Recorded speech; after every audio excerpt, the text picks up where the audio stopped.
Hey. Here before Brady. That'll make Brady happy. Oh, yeah? Brady's been on Rachel's podcast, so I think he's all right. I enjoyed watching theirs because the first 45 minutes was just them talking about staph infections. I have a staph infection right now. Really? Yeah, I was going to say, it's going around. Everybody seems to be getting it. Dude, I trained last Thursday, and then by Saturday, I was like, damn, my leg kind of feels weird. Looked down, looked like a pimple. Mm-hmm. Popped it. And then Sunday, it was like the whole inside of my leg was like swollen red, hurt to walk on. And I was like, oh my God. Mm-hmm. Yeah, I do my best. I keep the Hibiclens or whatever Brandon told me about. It dries your skin out, but anytime everybody's got it, I try to wipe down with that when I get home. I have Hibiclens. I've just never used it. But yeah, it dries your skin out like nothing else. But really, mm-hmm. I used it after a surgery or some shit like that. Yeah, that's what it's for. It's for like wounds and stuff. So I don't use it on my whole body. It'll just be like open cuts and stuff. I wish I would have used it and not had this damn staph thing. It's weird. It's freaky. You ever had staph? I think I had like right when Sam got it and then Brady and everybody started getting it, I had something on my arm and then I just started taking the antibiotics. When did Sam have it? I don't know. It was like 2 months ago, 3 months ago now. I thought you were going to say recently. He was one of the guys I trained with on Thursday. But it's been, I mean, the way that shit works, man, is once somebody has it, it's going to make its full round. It's like the flu. Like it's like trying to keep the flu away from your family. Like everyone pushes it around. You do your best to stay clean and shower as soon as you can after training. I saw some shit where an 18-year-old kid died in California like 2 weeks ago from it, they said. I saw that. I wanted to know what the backstory to that was, if there's like any overlapping condition or something that would cause that. Cause staph by itself, I've never heard of that. But you can go septic. I mean, like if you let it fester long enough, it can probably get in your bloodstream. You would think like even a kid would, their body starts opening up. But I don't know. You have some grimy 18-year-old kid that's just like sitting there. He's like, it'll go away eventually. And like next thing you know, his whole leg is red. And they're like, damn, I think it'll go away. And then it's like, hey, champ, you're going to lose your leg if you're lucky. And it looked like the people down at the MARTA station. Clay tells me horror stories of the people walking around there. You want to talk about sepsis? Let's talk about the MARTA station. Didn't Prince get a gun pulled on him at the MARTA station? Yeah. That was apparently like a whole thing. It shut down the work for a while. I think Prince was talking shit though. I think because what happens is Prince is down there talking shit to homeless people back and forth, like he's on Your Mama on MTV or something like that. Like, no, you smell bad, like. And then Prince wants to act surprised when the people go crazy. And the guy goes crazy and pulls a fucking piece out, and it's like, I don't know what happened. Yeah. Dude, that's ridiculous. You don't go down there and do any of the MARTA shit, but I know you're like involved, not with forced contracting, but no. I mean, like I said, I work in a more office-oriented aspect of construction there. For the city? Mm-hmm. Well, for the state, but... For the state. Weren't you, like, building a prison? I mean, the state is. I'm not building... No, you're building I'm laying the bricks down and putting the bars in. No, definitely not. Like I said, it's not too different from just general management, scheduling, and meetings, and so on and forth. Well, that's fun. Yeah. Like, what specifically on that? Because I know you said you went out to some location where they were building. Is it like purchasing and estimating side of stuff? Is it like site planning, just project management? Like what? No, I mean they call it like agency representation or like owner representation. So basically, on behalf of the state, we see the project from start to finish. So okay. From getting the designers and hiring the contractors to making sure everyone gets paid and making sure no one falls off a ladder or whatever. To our best ability. No OSHA violations. Yeah, when you got people like Sam on the job, I found out Lucas was Sam's boss, and I literally went up to Lucas next time I saw him. I was like, I'm so sorry.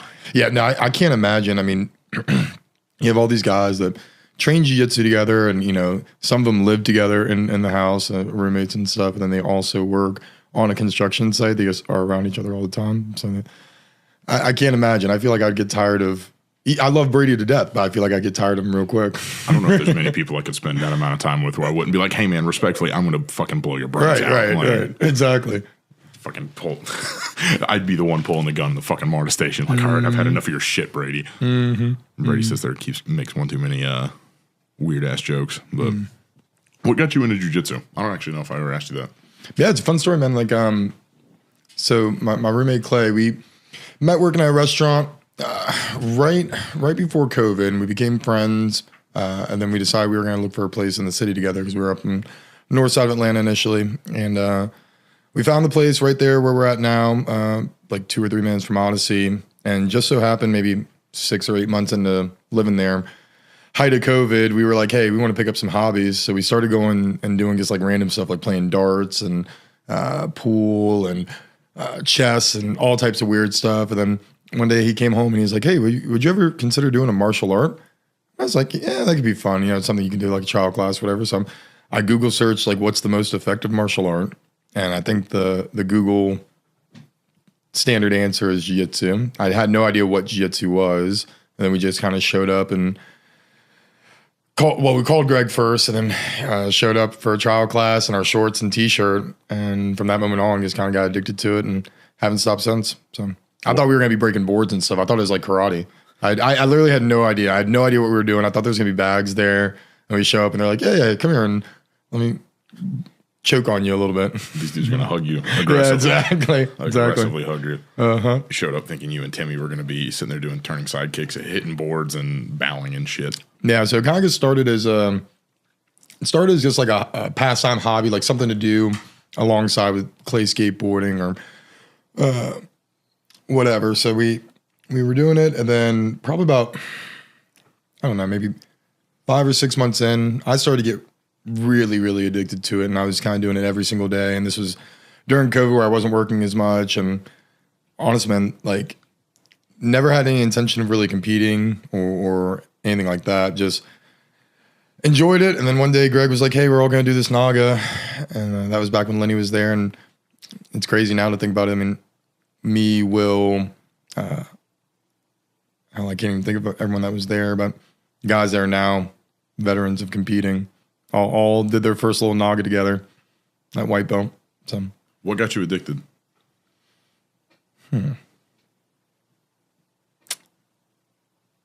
Honestly, man, I think it was jiu-jitsu guys would call it magic or whatever like that. There was a little bit of magic to it the first time where something feels like it shouldn't work or it almost is like too easy to do.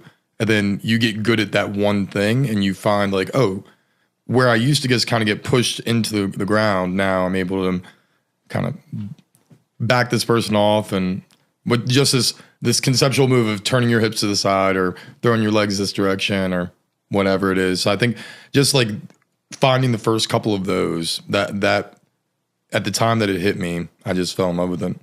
I think that's what everyone does it for a little bit, but that was the first thing I was like, oh shit, I see. Because before then it kind of just felt like I was just wrestling around with my brothers. Like we didn't really know what you were doing. You're just kind of grabbing people in bulldog chokes and whatever. It didn't really translate. Because you got to think about when me and Clay first started, we certainly weren't full time is what everyone described it as now. But I mean, we were going once or twice a week. You know what I mean? Like you're going after work and stuff. And we used to work at night, so we would go to like Lenny's noon class, and there was probably I don't know 7-8 months of just it would be me, Clay, Lenny, and maybe 1 or 2 other people. And there was sometimes it was just me and Clay and Lenny. And Lenny's just dog fighting us. It's just like neither of us know anything, you know? Like Lenny's just sitting there watching. Yeah. Like, yes, they will kill each other. Exactly.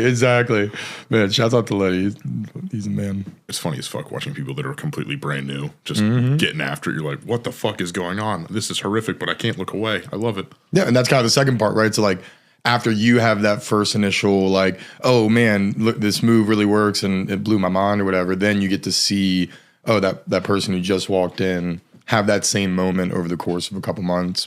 Yeah. Quicker and quicker now with Odyssey. I feel like it took me so long to get even halfway good, and now I see white belts training at Odyssey for a couple months, and it's like, you know, they're sweeping and doing heel hooks and leg locks. It's crazy. I saw this kid, Aiden. Mm-hmm.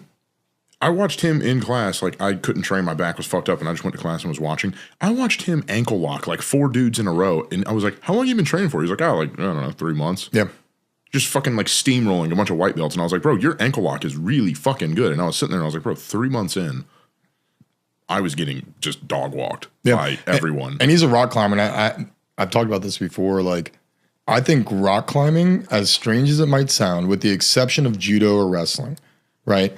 I think rock climbing is the only other athletic activity that really translates to the type of physicality in jiu-jitsu, because it seems strange, but then when you think about it, it's like, the grips and stuff like that, but even more so, like the idea of holding in the same position as like framing in jiu-jitsu, and like pulling yourself up is like extending and exploding out. And then I think even the mentality of what rock climbing is, this very like almost like slow grind activity. It's very similar to jiu-jitsu at the higher levels. Like it becomes like, just hold this until you move, and then hold this until you move.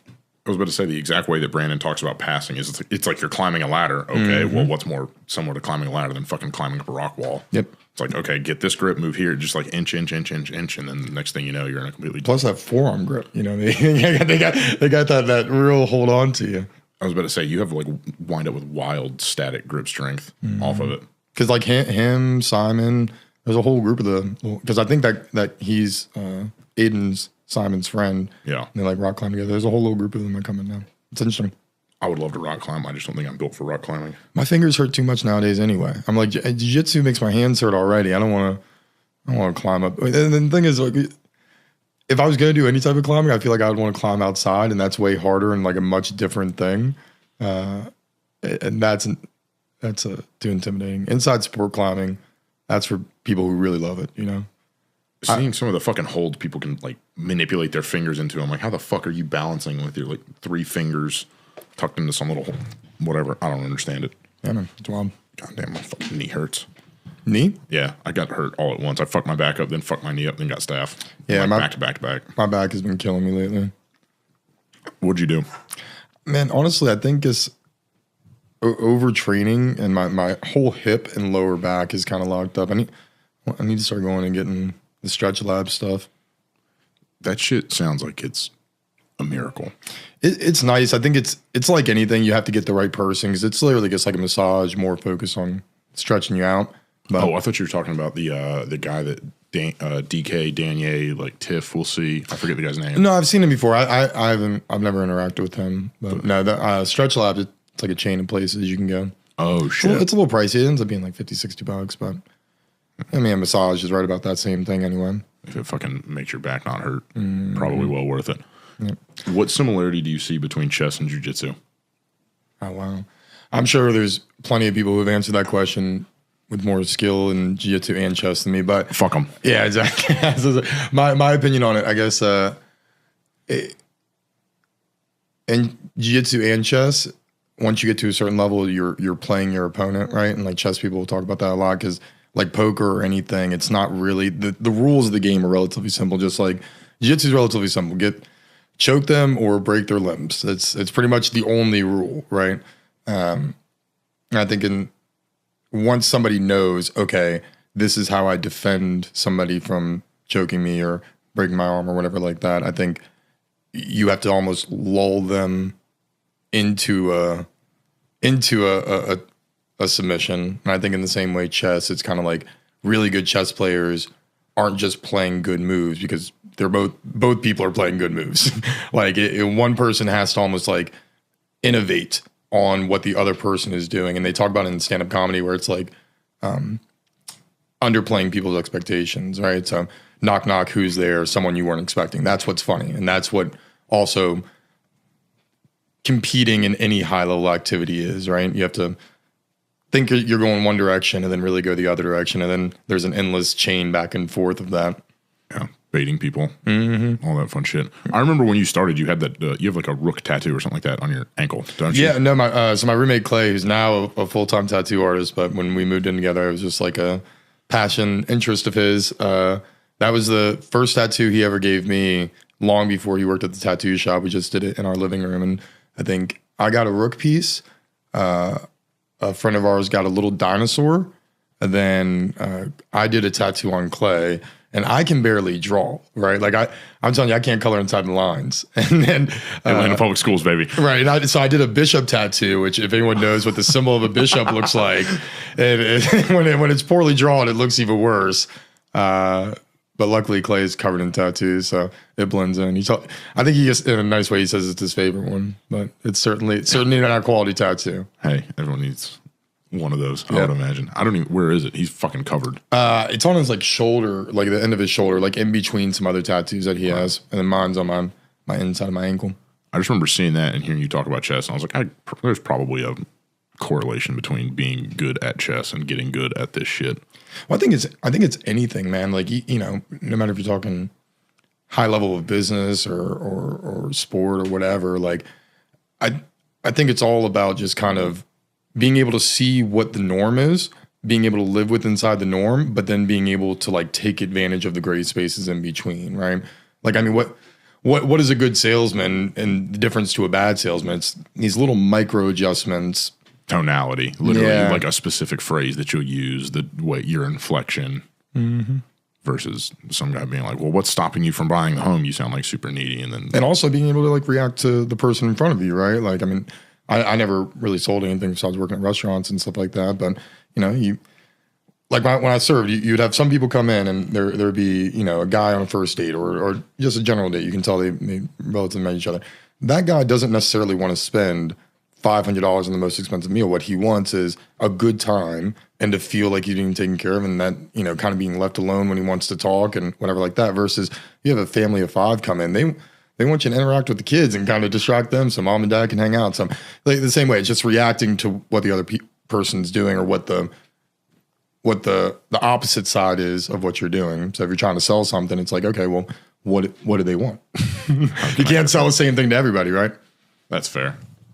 How can you force someone into a fucking butterfly sweep that's trying to body lock you and then taking their arm home, which you've done to me 7,000 times? I got to get you into the Gnosticism shit. You sent me all these fucking links. Do you have any of them on you? Because I will fucking pull them up. No, I think you're going to have to pull them up. That was a while ago. Bro, it won't even let me access the note file. Okay. Well, how about you this? Why don't you tell me what did you look into that you liked or were interested by? I thought that it was really interesting that my understanding of it from the Gnostic Christianity side is that a lot of it becomes very Eastern based. It starts to sound very much like more Eastern religion, and it does not sound nearly like the hellfire damnation version of Christianity. And it is a lot more leaning into, like, I don't want to call it woo woo, but it is a lot more. It's more spiritual based, not religious based. It's not like you have to do this. The timelines on it were really interesting. I'm reading a book called The Gnostic Gospels that's about it. Like, you started talking about it, then I was like, all right, cool. And then I started going down some rabbit hole about like the Book of Enoch and all this other stuff. Yeah, I'm sure the rabbit hole is endless on that one. My view on it always was like, when I was young, I don't know what it was, but I guess I got really into like mythology. Like, I would read like Greek mythology books and stuff like that, and I always found it fascinating, even, you know, 10, 11 years old, and reading it and being like, oh, wow, this is like a parable to life and, you know, these kind of things. So I was always fascinated with that. And I think what's cool about the world and history and stuff is that every culture and every side of things has like a little piece of that, like the, you know, mysticism or, you know, more cerebral symbology and stuff like that to religions and thought process. I mean, the same thing goes for all the like Eastern Asian religions, right? It's all about reaching nirvana and like I said, I think I always found it very interesting. And then as I get older now, I appreciate things like that because you realize, oh, it's something you could read multiple times and still continue to pick stuff up because it's like layered with, you know, the human experience. Like, someone who really cared wrote something symbolic and meaningful.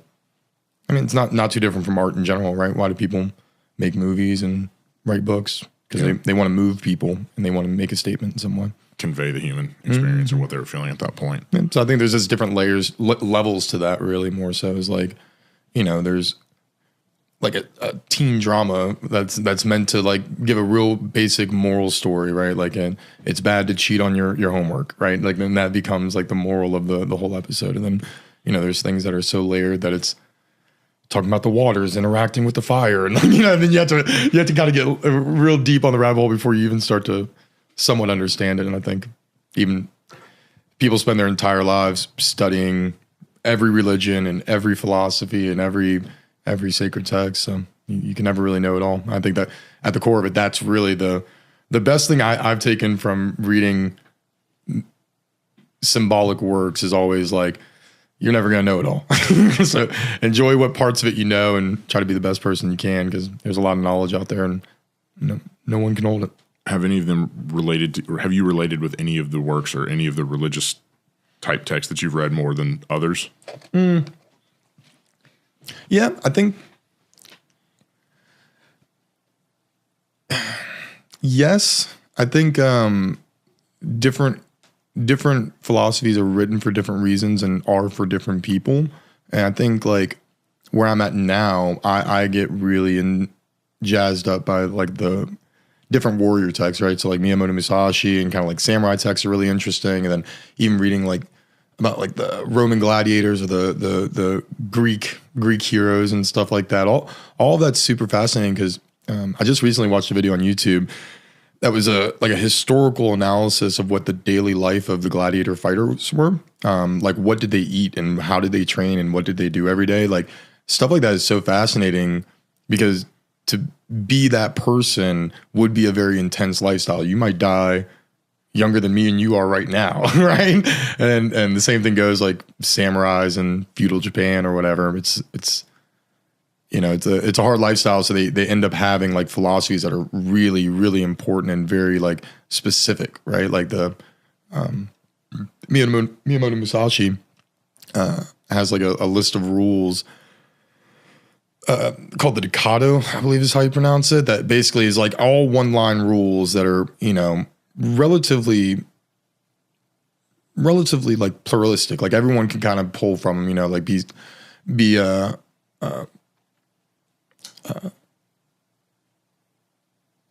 like pull some kind of interest from, right? So like one of them that I always thought was interesting is like don't eat fancy foods and like don't stuff like that, right? And it talks about in different translations like not being overly luxurious. And I think that's one that doesn't really translate a lot now because we don't think about eating good food as this like valuable money thing. Like we're not spending a ton of money to have meat and stuff. But in those time periods, like, yeah, there were people who would eat more food and have more access to food than like the entire village right next to them. So that was kind of a way of saying like, oh, don't always think about yourself. Eat what you absolutely need and then give food to others, in both like probably a literal way at that time and a symbolic way. On the gladiator thing, what was the gladiator? One that I thought was really interesting. They started with they woke up early and they started with stretching and oil baths. Yo, right? Which I was gonna say, you could definitely see some jiu-jitsu guys getting into that, right? Brady, right? Exactly. You're gonna slip and slide everywhere. Brady and Sam in the fighter house at 7 a.m. Yeah, a lot of it just had to do with like kind of like a circuit style day where they would start off stretching and having like light meals and doing like essentially strength and conditioning type stuff. And then progressively throughout the day, they would start doing long range cardio, and then they would do wrestling in the afternoon, and then they would do weapons training in the midday, whatever, and just kind of went through these things. And most of it just really had to do with just changing up what you're doing, which makes sense, right? Like anyone living a athletic lifestyle usually has to get some kind of variation to their workouts, or else they won't be able to do it every day. You can't just do push-ups for 10 hours. Gassing out when you're training sucks. Certainly. You're training and you're sitting there, you're like, God damn it, I cannot defend myself. I have no energy to do anything. I can't explode and get out of here. Gassing out when you're in a fucking arena and there's a lion, probably a pretty bad feeling. Yeah, you're certainly. like, well, I think if you're the guy going up against the lion, you've kind of messed up already. like they're not setting you up for success here. Like you obviously were not the favorite around the water cooler if you're going out to fight the lion. Who you think was the Dana White of the gladiator shit? Obviously the emperor's over the whole thing, but who's the one that's like matchmaking? Who's like, we want to see this dude with the trident and whatever fight that guy. Fuck that guy. He's fighting a pack of lions. Yeah, I would have to imagine that whoever that guy was somebody that everyone was very nice to their face, but not very nice to when they walked away. You know. And you got to be real careful about who you talk shit to about that. Rather, who you're talking shit about that guy too, because if that guy, you talk shit to me about dude that's matchmaking the gladiator matches, I go, hey man, Austin's talking a lot of shit behind your back. Then you get the little card for the next gladiator thing, and you're like, I'm fighting a tiger. Huh. Well, I thought one of the funniest stories I ever heard in context of that is that for the first, not for the Gladiator games, but for what was called Pancraton, which was like essentially like their grappling sport, right? Like similar to Roman Greco, but with like submissions and stuff like that. And there's a story that the guy who won, I don't remember if it was the first 2 or 3 tournaments, he did so by breaking everyone's fingers from Roman grips, which I think is hilarious. Like, it's like a guy comes out, he grabs your hands and then breaks all of your fingers and wins the match. Just like, and he did it so many times. Like, I think it wasn't until the second or third time that they made a rule, like you're not allowed to break people's fingers. Yeah. And they're like, all right, no more biting. Like they really had to wheel it in a little bit. I heard apparently that Pancraton. I'll be honest, I don't know how to pronounce it, but I heard John Danaher call it Pancraton. I think I'm going to believe John Danaher. He's probably right. John Danaher's never been wrong ever. Especially speaking, science. He's a much more elegant speaker than I am. So he also talks like a sociopath, which I think goes a long way in making you believe him. Because you're like, if I disagree, he might just kill me. Yeah, but he has the chest of a grizzly, so I think he does. He can do what he wants. I mean, my dude would be taking up half the table right now. A burly man. He's a burly man. He's a burly man. He was talking about Pancraton, and he was saying basically that apparently a lot of the knowledge was lost. It was housed in like the Library at Alexandria. Yeah, I think there is like some theories about that. Yeah, because it's fascinating. I mean, a lot of people who might not do jiu-jitsu might not know this, but like a good portion of the moves that we do currently in jiu-jitsu are from this like kind of what 300 or 400. I'm horrible with dates, but a couple hundred years back in Japan is where those things were first documented and wrote down. You can go on the internet and look up pictures of these same things being done, right? There must have been texts that were similar for these competitions that not only existed in Greece and Rome, but probably all around the world at the time. And there are some grappling sports that have like a long history to it, like the forget what it's called, but there's a belt wrestling that they do in Mongolia and stuff that has like a very long history and like, you know, thorough tactics and all that kind of stuff, similar to sumo, but done halfway in between sumo and judo. Holy shit. It's very interesting. It's basically judo without the gi, just with the belt. Just with the belt, and they're what, like shirtless? I think so. Honestly, I'd have to look up if there's any more to the outfit. I think they wear like ceremonial shirts, if I remember right. Okay, but yeah, that makes sense. My favorite one of like weird combat sports is there was an Irish sport where both people would grab the collar of the other person, and like that one MMA fight from back in the day between the Gracie and the Japanese guy. Where he had like rock. Oh no, that wasn't the Gracie. That was Mark Coleman. With the mustache. I always forget his name. Fuck. Mm-hmm. He's like shrunk way down. Like he got way smaller. Yeah, I saw him on something recently. He's a legend. He looks like an early MMA fighter. Don Fry. Don Fry. Yes. That's what it is. Yeah, a legend. Legendary mustache, legendary fighter. So exactly. That's all. Is that worse than power slap? Man, I tell people, if you ever want to be disheartened and you do jiu-jitsu, realize that the UFC was airing slap fighting before they put on jiu-jitsu full time. If you want to know that we're in a sport that has no interest in the public, people would rather watch people just slap each other until they get knocked out. How much money would someone have to pay you to get knocked out from a power slap from like one of their heavyweight power slappers? Man, people ask this question all the time, like how much money would you to fight this person or do an MMA? The problem is it all comes down to the specifics, right? Who's paying the hospital bills? What's the likelihood? Hospital bills are covered. Yeah, if all that, you got to think you'd fight anybody for 6 digits, right? I mean, there's, with the exception of I guess Mike Tyson or Francis. Yeah, like guys are just so massive they might actually kill you. I think I'd fight anyone my own size for six mans, or six digits. Figures. Yeah. I'm trying to think. I saw that dude that Francis is fighting started making some sort of remarks about he was going to make his bad year even worse or something like that, and it sounded like he was somewhat referencing his dead son that died. It's like, hey man, there's a few people I don't know if I'd talk shit about their dead kid too. He might be number 1 on the list. That's fair. I stay so out of like the loop on what's going on in like sports or the news or anything like that I always it feels like flashing back into like a fake reality. Like you're like, what is going on? The Kardashians did what?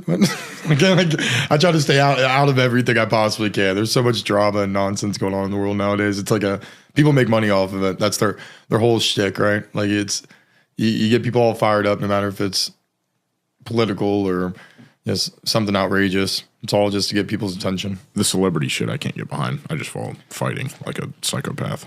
Well, at least that there's like, especially if you gamble. See, I understand sports if you gamble. I don't gamble, so I don't watch much pro sports besides an interesting MMA fight every once in a while. But I see Will sometimes like calling in bets and stuff like it's like a movie. he's like 20 down on him. He's like doing stocks like the Wolf of Wall Street. I'm shocked you haven't made fun of me since you called me the French Bulldog of Wall Street. Man, I mean that couldn't be more on the nose. You have the energy of a French Bulldog. Your face, it has the exact look. I don't know what it is, but you're so much bigger. You're like a French Bulldog's personality come to life. You know what I mean? That feels insulting. It's not. I lived with a French Bulldog for a while. That's insulting. They are like one of the most expensive dogs nowadays, though. Sometimes I'll see people ask them if they have a French Bulldog. I always ask, "What did you pay for it?" Because it's always an absurd amount. I don't know. I love animals, right? I've had animals my entire life. What is any animal worth to you? Like as far as a dog, what's the max you could ever imagine paying for a dog? I would buy one of those personal protection dogs that they sell for like $75,000. If I was balling out of control, it'd be so sick. But you know who's tougher than that? $9 million. That's true. But also just like a dog that you get at the pound who's like lived a little bit of a rough life. You know what I mean? Like my parents have a Chihuahua mixed with something. It's a little bigger than a Chihuahua, but this thing, he probably lived on his own for the first couple of years. He's so independent. He's smarter than my dog. Like he'll outsmart Dio all the time. Who's a German Shepherd, and he's a tiny little Chihuahua, and he gets. No doubt. I feel like if he got out, he could go and run some errands and come back, no problem. Like he's getting to the store, he's handing money away. Like there's some street dogs out there that really they know what they're doing. You know, I do not doubt that. Mm-hmm. There's a lot of people that will fucking adopt dogs from the shelter, and it's like they bring them home, and then they're like, actually, I don't know if I want this thing. This thing's a little bit too edgy for me. Well, they turn around and take them back. Well, you know that's most of the dogs at the shelter. Like undoubtedly, my dogs. I have a German Shepherd mixed with a Husky, right? A beautiful dog with one blue eye and one brown eye. And when I got him from the shelter, he was probably, I don't know, maybe a year and a half, 2 years old, somewhere around there. And they told me that the reason that he got brought there was because the person who had them just couldn't handle them anymore. A younger person, probably working full time, whatever like that, and didn't have the energy to take the dog out and all that. But I'm sure Dio was a couple $1,000s. Like those mixed breeds like that, and especially with the German Shepherd and a Husky. Maybe people freak out over purebreds though. People fucking way overpay for purebred dogs. And I just don't understand it because I it's like an incestuous dog. That's like the royal family in England. A bunch of fucking incestuous freaks. Yeah, that's what I'm saying. It's like go get yourself a mutt. He'll probably like you a little bit more. Because my parents now have a Doberman alongside with this teeny tiny Chihuahua. Yeah, I assume so. Bro, Dobermans are badass. They paid money for it. But let me tell you, it is a badass dog. I mean, this thing is intimidating, right? But you know what it's not? Very friendly or nice. Like, it's not fun to be around. It's not like Dio. Every time I come home, he's following me around the house. He wants to hang out. He's nice to everybody. He, tries to play with squirrels. The Doberman, I mean, you sit too close to it, it's looking like it's going to take your lunch money. Like it doesn't think of you as like its owner and it lives in your house. It's like, this is my house and I also allow you to live here. I'm so graciously allowing you to stay here with me. I love my parents to death, and I know they love the dog too. But man, it definitely added a little stress to their life. Not as easy to take care of as the Chihuahua, because you let go of the Doberman with a little bit of aggression issues, you might have yourself a lawsuit. The thing's gonna kill somebody. I was about to say, dude, my grandpa went and almost tried to kill a Doberman one time because a Doberman actually killed his Chihuahua. Mm-hmm. Like his Chihuahua got out of the fucking yard or some shit when my mom was a little kid, and the Chihuahua was just like wandering around. This Doberman was like, I just had kids. I don't like the way you look, and he just fucking mangled this Chihuahua. Well, we train with Jordan, right? So Jordan has a Belgian malinois that he literally told me one time that for the first 3 months he fed it from his hand. Like this dog is so obedient and controlled and like doesn't move, doesn't need to be on a leash ever. Like will go and sit and all that kind of stuff. And there was one time I had Dio coming to the gym and I don't remember his dog's name, but Jordan's dog was sitting there. I mean, Dio is barking like, whoa, shaking his tail like, let's go play. And this dog's just sitting death stare, like just waiting, like for Jordan to say anything, for Jordan to say go, and he's gonna murder my dog without a second thought about it. Right? Like the thing's a monster. It's like a missile. I mean, it's really. But it's so funny because I'm sitting there with Dio. I'm having to pull him back inside, and this dog is. Dio thinks he's about to make a new friend, and that dog is sitting there. It's like reptilian brain is like. Yeah. I think I can kill it in 3 seconds. I don't think it's going to take a lot of effort. Yeah, this thing looks soft. Yeah, you would think German Shepherds and Malinois, they look so similar that they kind of have the same temperament. But I've had a lot of German Shepherds. My parents had one as well. Like they're a little more friendly. Malinois are just kind of naturally intense. They're always on look for something to tear up or attack or run after. Dude, the girl that I used to date, so she had this French Bulldog. She was living in this apartment with this other girl. The other girl is talking about this dog that she wants to go get from the shelter. And she's talking to me about the dog. She's like, it's a Malinois, and I was like, you mean you're trying to get a Belgian Malinois? And she was like, yeah, I think that's what they called it. And I was like, but no. You don't need to do this. She was like, yeah, like I think I'm going to bring her into the office. And I was like, I don't think you know what you're signing up for. And she was like, oh, well, I think they'll be fine. And the little dog's name was Buster. And she was like, oh, well, like I bet him and Buster will get along fine. Like if they have some disagreement, they'll just like figure it out. And I was like, I don't think you understand how a Belgian Malinois goes through a conflict resolution process, because that looks like him ripping ripping the French Bulldog's throat out and then being like, all right. Well, the one benefit is, right, they're so smart that if you do your due diligence and you train it right and all that stuff, I mean, they're completely under control and you don't really have to worry about them, probably even less so than a dog like mine who's friendly but a little wild. It's just, like I said, they're police dogs for a reason. Like the police figured it out. Those are the breed to go with. They're the best at it. I remember Matt was telling me about how some lady that he was serving a felony on, she was like wanted for like a homicide. She was hiding underneath the bed in some house, and basically they cut the dog loose because she wouldn't come out of the back bedroom, and the dog like drug her from out underneath the bed via her scalp. Yeah, it was like. You see, if a cop starts yelling, come out or you're going to get bit, like, dude, that Malinois is going to fuck you up. Yeah, I'm generally not too sensitive on policing, but I will say having dogs attack people is a little wild in 2024. Can we all get on the same page there? Like that? Like, why don't we just go and get bears? Why don't you just get a bear and go and kill people? This is crazy. Like, come on. Why we... I don't know. Maybe I'm a little off base there, but I feel like since when did we normalize...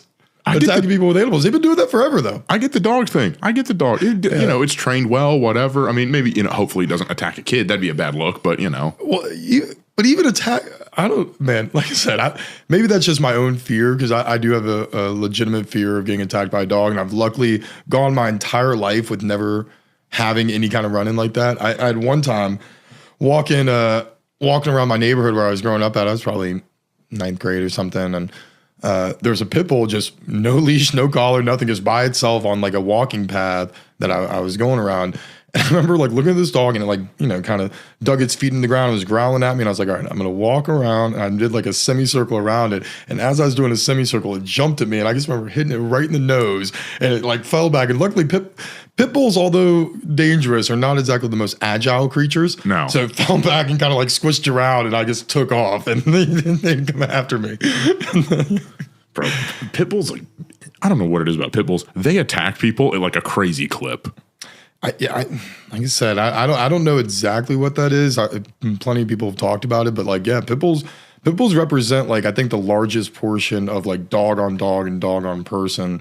But my parents also have a pit bull. I mean, your parents got a fucking zoo? Jesus Christ. Well, I guess that's fair. My dad has a Doberman and Chihuahua. My mom has a pit bull and a German Shepherd.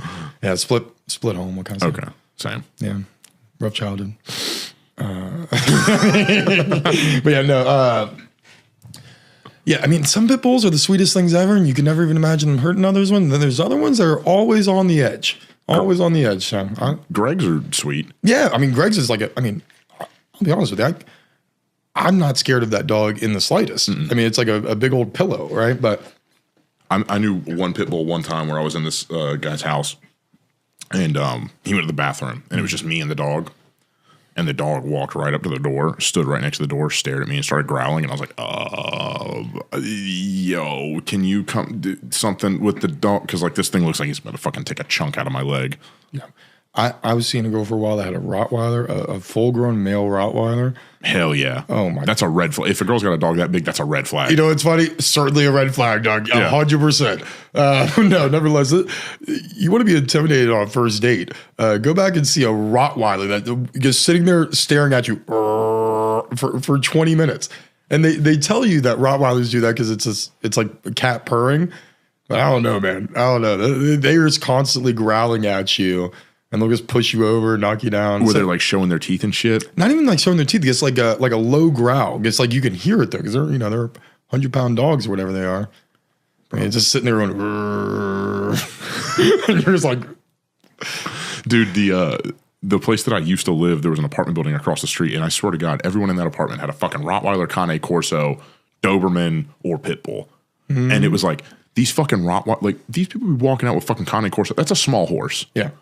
And I'm like, that dog is cooped up in a fucking 800 square foot apartment all day. I was like, bro, that dog's going to kill you. It's going to snap one day and it's going to rip your arm off and be like, oh, finally some activity, some action. Yeah. And meanwhile, if this Rottweiler comes after me right now, the person who's supposed to defend me weighs less than the Rottweiler. Yeah, I was going to say, probably weighs less than the Rottweiler.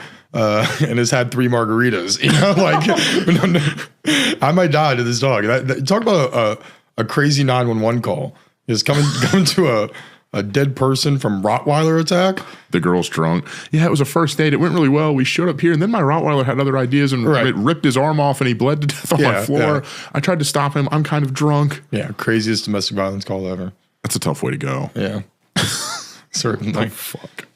What do you think the worst way to go is? The worst way to die. Absolute worst.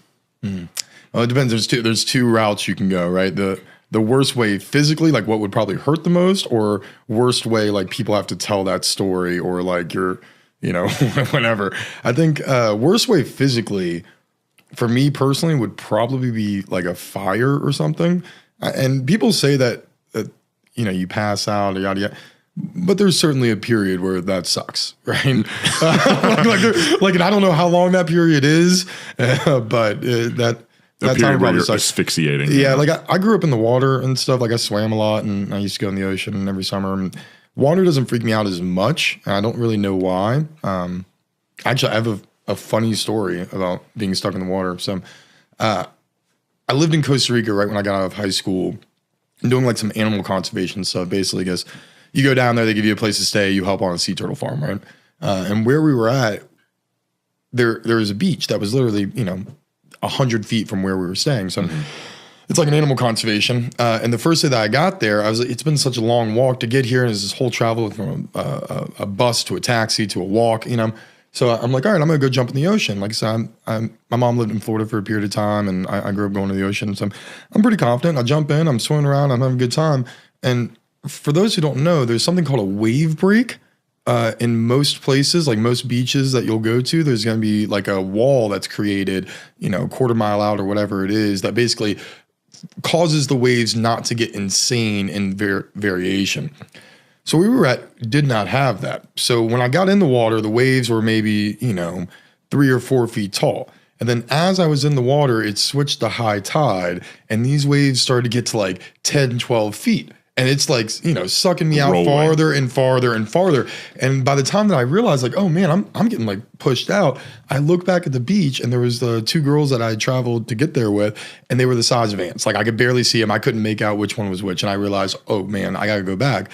I start trying to swim back, and like the current is like pulling me farther and farther out. So I'm like, oh man, this is not working. So I start like waving my arms, like telling them, hey, go get the people, come help me. So I'm trying to like wade water and keep moving, but it keeps pushing me back. And I see, God bless them, because it's the best that they had at the moment, but I see these 2 Costa Rican, barely teenagers, run out with surfboards And they're like trying to get over the waves and stuff. And I go, I'm going to die here in Costa Rica. I've been here for 35 minutes. Like we literally just got there. The day before flew in, stayed in a hostel, took a bus all day, just got here and I'm about to die. Right. And so I go into like fight or flight mode. And I don't know if this is necessarily the right thing to do, but it worked in the moment. I just was taking dives. Like I would go under the water, swim for a while, and then come back up and then go under the water. And because then I was getting out of the current pulling me back. So I would just go down and then come back up, take a big breath, and keep going down. And what felt like 5 hours, but was probably more like 6 or 7 minutes, I finally get back to the shore, and the surfers have barely even gotten to the point where they can't stand and where they have to get on the surfboard. And I hit the beach, and I just fall into jello, and then basically sit there for probably 20, 30 minutes, getting my wits about me again. Collect yourself. Yeah, and stayed in Costa Rica and worked for a month. You almost die again? Literally, no. There was one other time I almost got swept out. I fell asleep on the beach and it turned to high tide. I woke up and there was some water, but nothing too crazy. Oh my God. We also did have one where when we went to go leave, it was like the last week that we were there, we had gotten paid for doing the animal conservation stuff, and you had like a week before our flights took back off, and there was a group of people that we were traveling with, and there was one girl that I was splitting like a duplex style, like a condo type, or what do you call it, like hotel room type deal. So it had like two sides to it, whatever.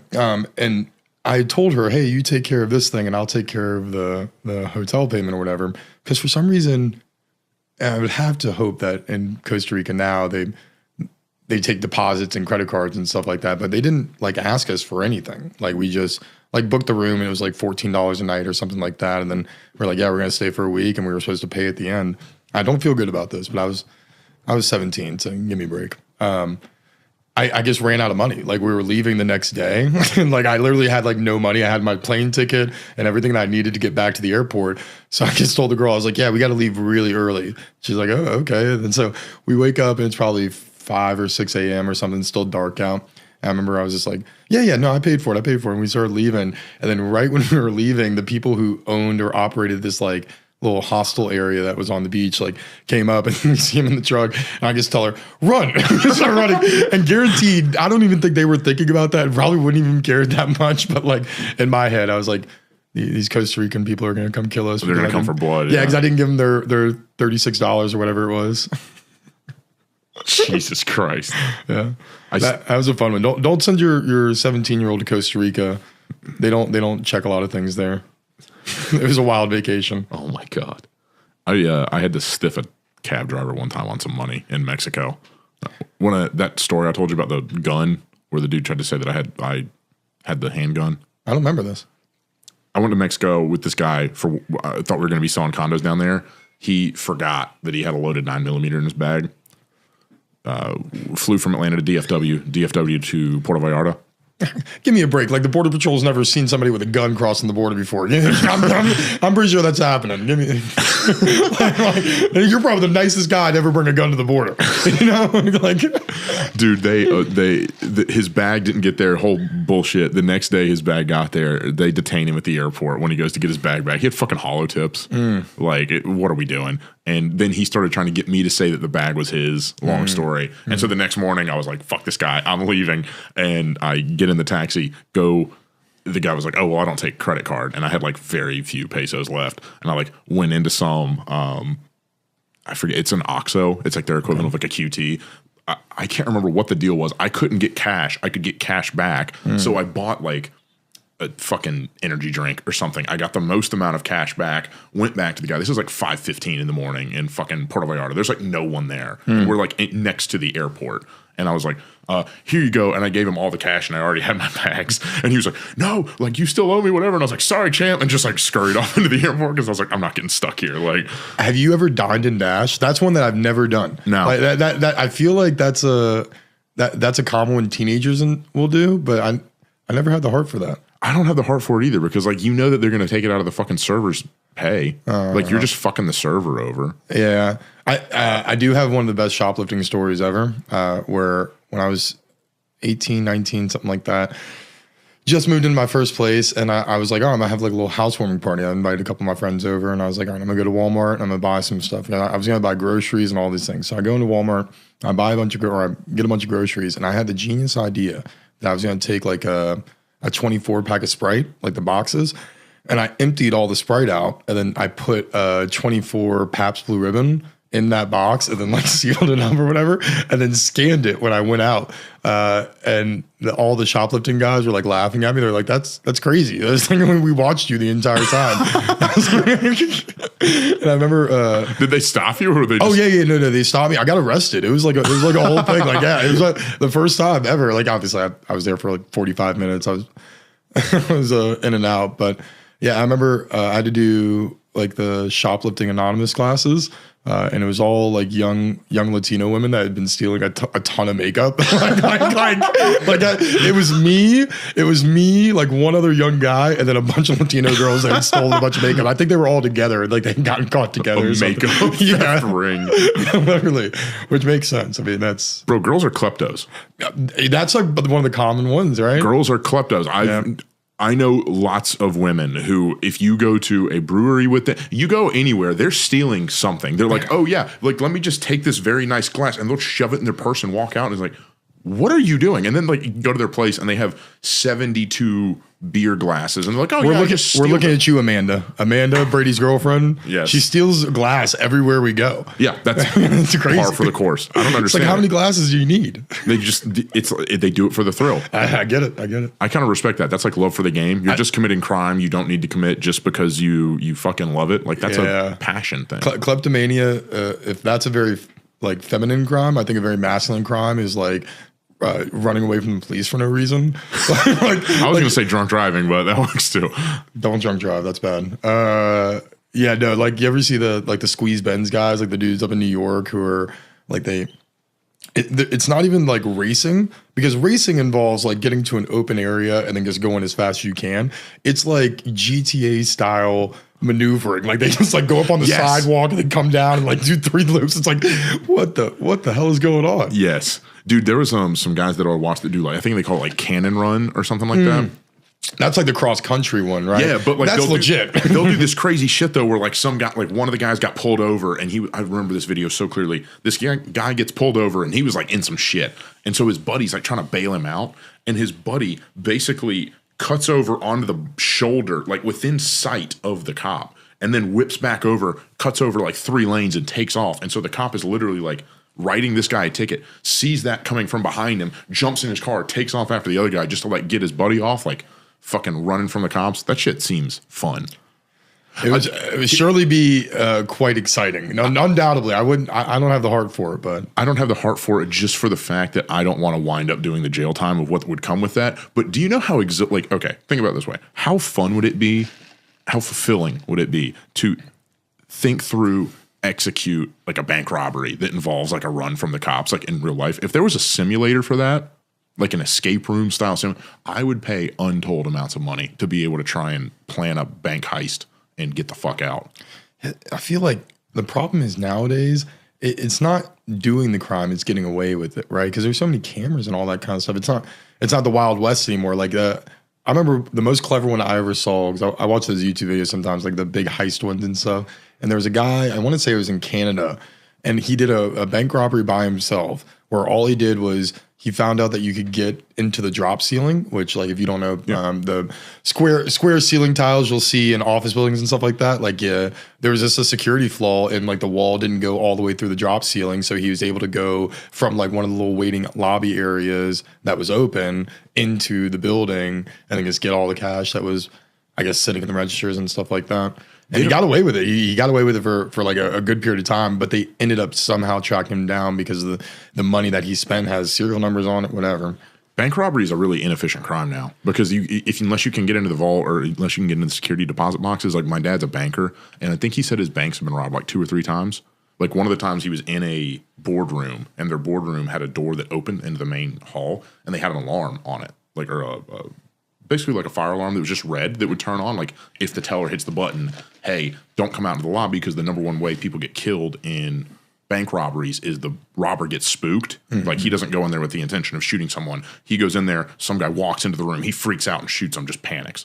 And so hey, don't walk into the lobby. My dad's in the middle of like a fucking board meeting or something, and the guy's like, hey man, like, why's that red light behind you going off? My dad was like, Okay, like locks the door, some shit, because they were literally in the middle of a bank robbery, like on the other side of the door. Dude takes all the money, throws it all in the bag, has it in the front seat of his car. Well, they used to have this dye that would explode. Yeah, money. I'm sure they do. Dude's driving down the road and this dye explodes, like 3rd-degree burns all the way down the side of his leg for like $7,500. Like no teller has more than I think like 10 grand on him. Like it's a bad, like 10 grand, like that's not worth it's like robbing a liquor store. Like it's and you're gonna get that's old school crime when there wasn't cameras, I would imagine. Back in the day would have been sick though, because you could go in, like seriously fucking rob a bank and then get out. Yeah. And you go one town over, no, I'm John Smith now. And there's no ID, there's no camera. And some guy's like, you kind of look like that guy. No, that's my brother. It's just a guy from like the carnival portrait place trying to give a picture based on your description.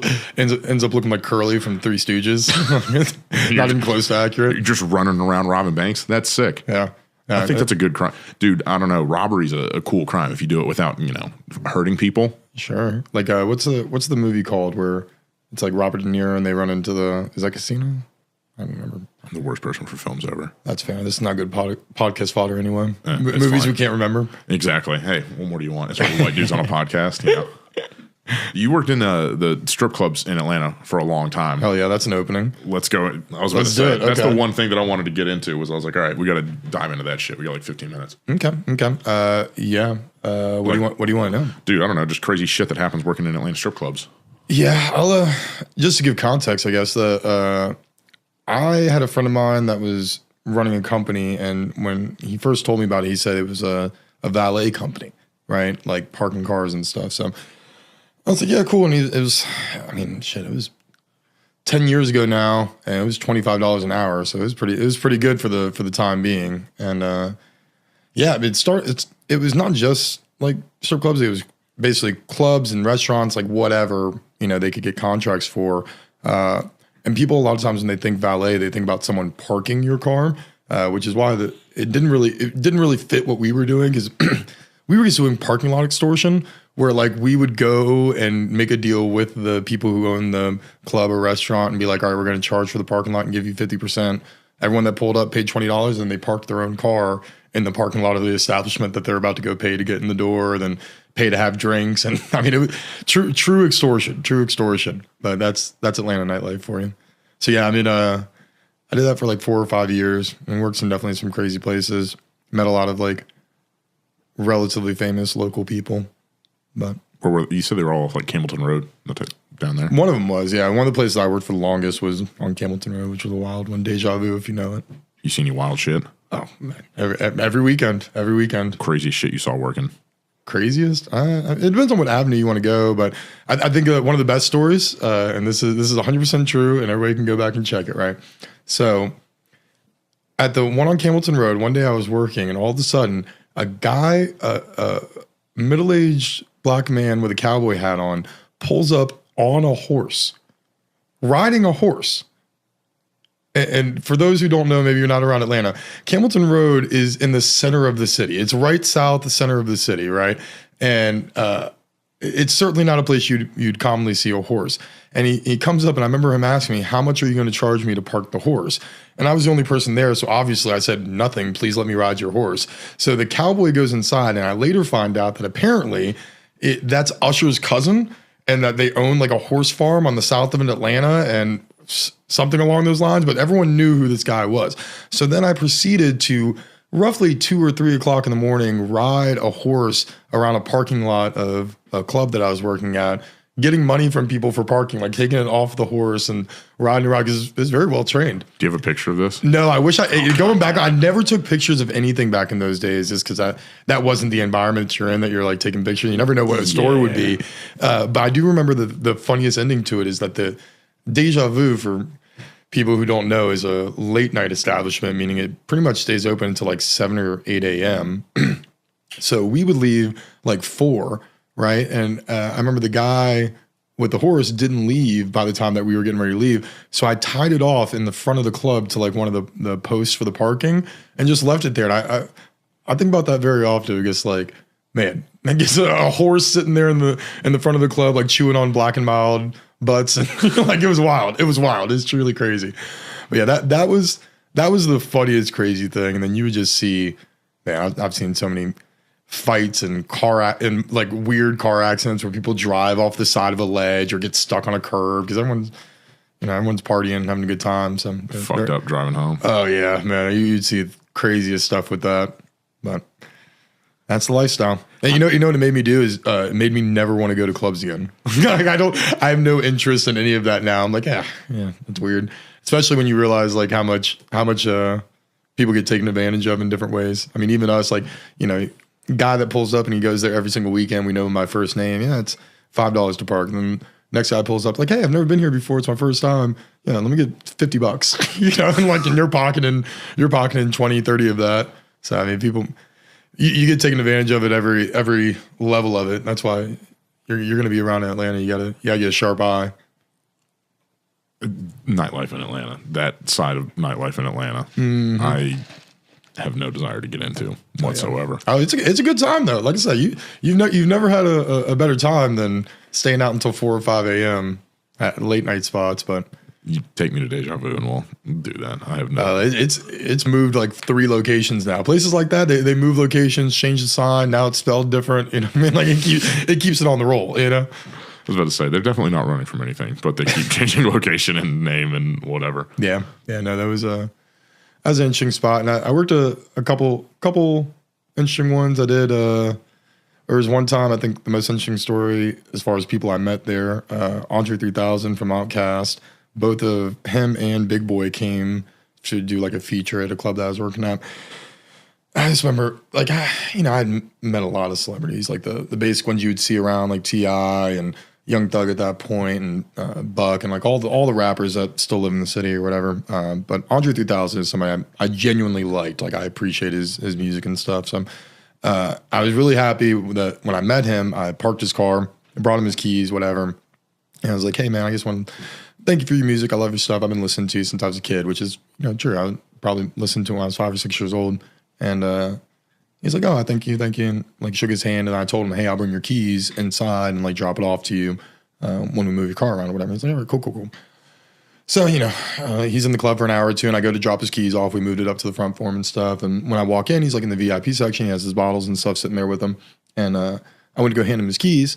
And he looked at me and he had his glass in his hand. He grabbed his keys and like kind of shook his glass. I was like, oh shit, he forgot who I am. He thinks I'm like a waiter or something like that. He's asking me for a drink. So I like lean in like, hey man, sorry, you got to ask the waitress for drinks. I can't get you a drink. He's like, no, do you want a drink?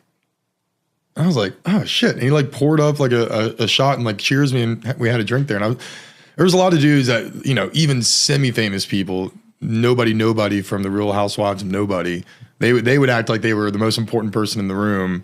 But I was super happy to see that. Andre 3000 was a very humble and real guy, even the short little 20 seconds that I was talking to him. Don't a lot of rappers get paid money just to walk through clubs? Oh, yeah, that's what it was. Certainly.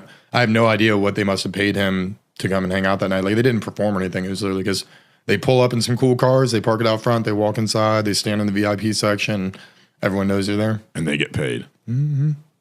That's insane to me. Yeah. Just to try and bring in foot traffic, get people to come because this is spot 130,000.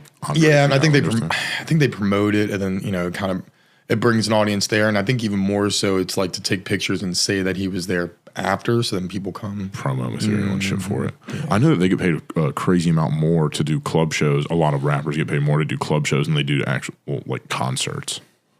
Yeah. I listened to some rapper talk about it, and he was like, yeah, I was getting paid like 30, 40, 50 grand a night to do club shows, but I was getting paid like 10, 15 to do a concert. And he was like, I'm not going on a fucking tour to get paid that money.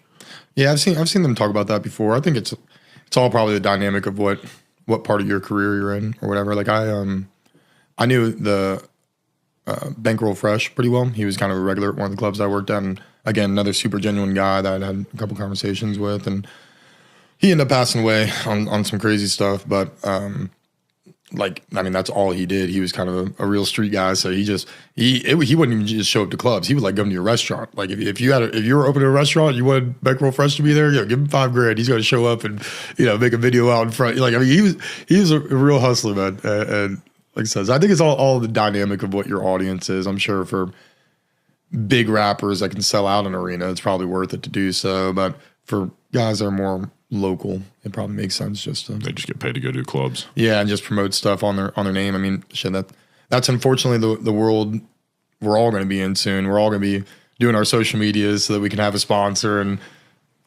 have internet for that month or whatever. Who knows? So you get your discount on my undies. Dude, I was there's a book called Ready Player One. It's like the most dystopian shit ever. And basically these people would have like, they would hook live stream, basically like the Google glasses. They would like hook those up and people would pay to watch just the complete live stream of their life. Like fuck a live stream like this where like 6 people sitting around talking to like Kai Cenat or whatever. It was like, well, we just want to pay to watch your life. And then people would be paying to sponsor like the live stream of like Austin Saxon's glasses. Yeah, they don't want to see that. There's a lot of crying. All right. Well, this is fun, dude. Oh, yeah, man. Yeah, like an hour and a half. So thank you, sir. I appreciate it. Oh, yeah, man. Thank you for having me. It was fun.